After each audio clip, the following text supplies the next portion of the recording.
A lot of times I'll hear people say, e-collar training didn't work for my dog, the shock collar didn't work, or the other line is, the dog will listen to vibration or tone until they don't, basically, and they can't figure out why, and I'm here to explain why an e-collar might not have worked for your dog and how actually it probably can. I'd just like to introduce myself for a second. My name is Evan Doggett, real last name.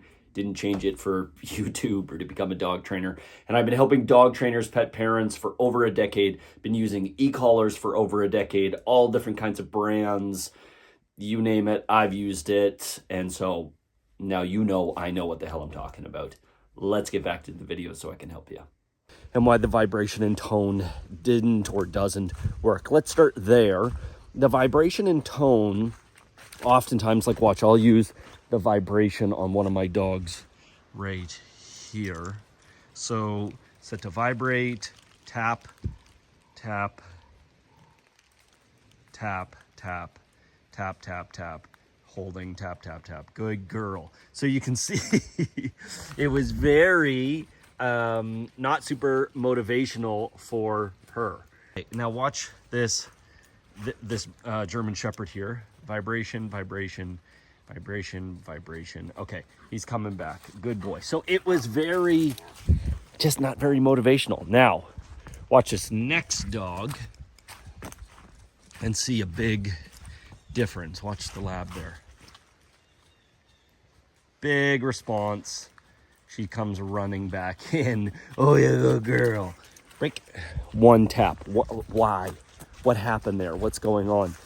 Different personalities. That's all that is just like these two idiots are just running around crazy, and she is slow and methodical and just really taking her time. She's also older. She's also a lab. She's an easy dog. Therefore, a sensation like vibration is going to be like almost startling to her, which is why I never start with vibration anyway. It can often very much startle a dog, but a dog that's been properly conditioned to different levels. I'm not going to say just low level stimulation, but different levels of stimulation. They'll be like, sensation, collar, my neck, come back. But when you have a tough dog, when you have like this young German Shepherd is a friggin' knucklehead, and that little pitty is one of the biggest scent hounds I've ever owned ever. Parker, get your Frisbee. Let's go. What's important here to remember is that every dog is different. Every dog is unique and responds differently to different levels and types of stimulation. So it's not that it didn't work, it's that you just weren't using the right type, the right amount of stimulation. But when you have a vibration, typically on most collars, unless you're buying the Ecollar Tech Vibe vibration only collar where there's 100 levels of vibration, then the vibration is almost always the same. I know the Tom Davis Dogtra 280, the vibration is set as high as it can go as a punisher. Interesting concept, and it can very much work. The tone means nothing to your dog unless you teach them that the tone means something, but it is a sound. So it can interrupt behavior, which is why initially the dog was like, oh, confused, and you thought they took it as a correction, but really they were just confused. Or maybe it was a correction, they didn't like the sound. But then it stopped working.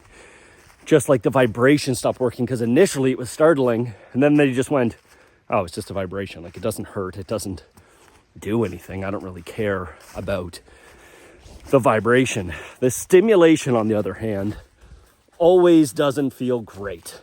Like anything in life, you can learn to be tolerant of a sensation unless it starts extremely high and just creates this absolute panic response in your body. And then, even when it's really low, it will cause that kind of like panic response. So, that being said, why am I so winded already? Too much banana bread yesterday. Come on. Let's take a little break up here on the good light. The most common problem is people start training their dog by trying to punish behaviors. And so the dog has no idea what it is, where it's coming from, or how to turn it off. And so then the people are like, no, heel, or they're trying to like fix a behavior. Something like counter surfing is easy where you can just be like, dog puts her paws on the counter, feels the stimulation, and before long they associate paws on counter means that.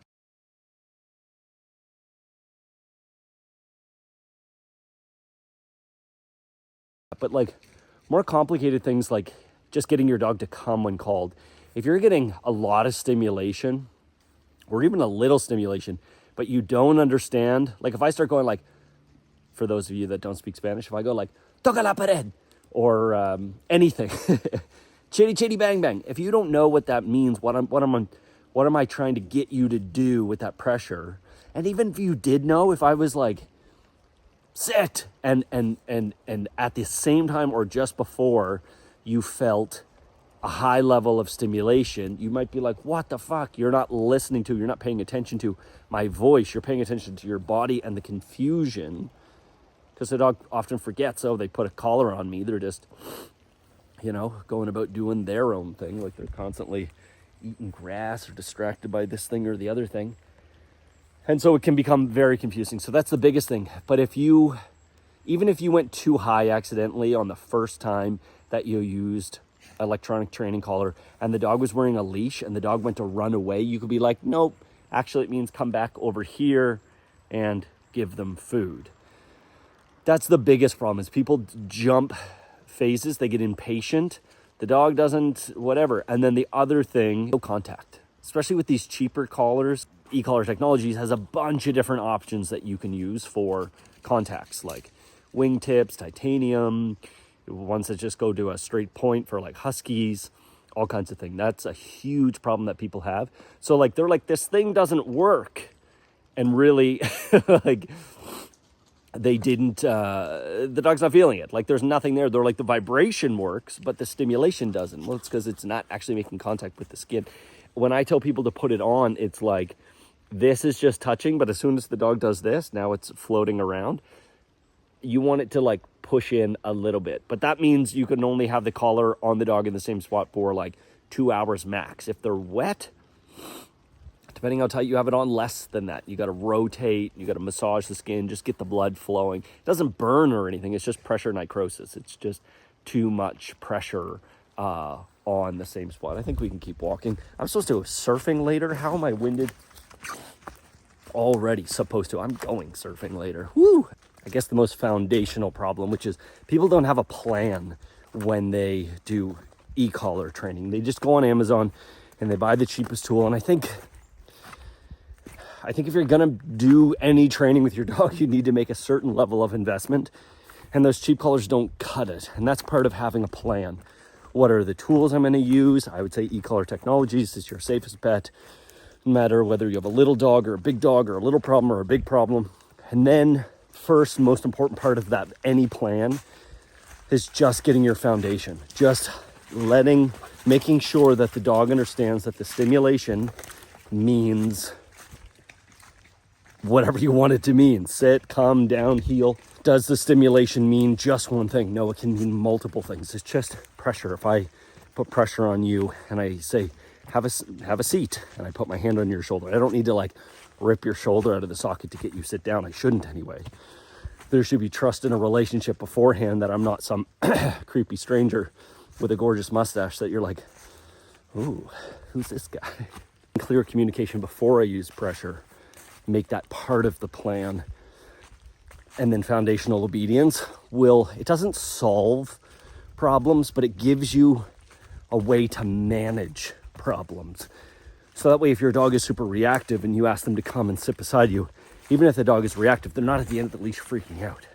If you are working with someone or you buy an online program, hopefully it has solutions to bigger problems. Like I've got a bunch of videos on reactivity in mind, on leash walking, pulling in my Ecollar 101 course, which link in the description. If you have questions or comments about e-collars, about what you're doing, whether it's worked for you or not, throw it in the comments. And as always, know what you're loved. Bye meow.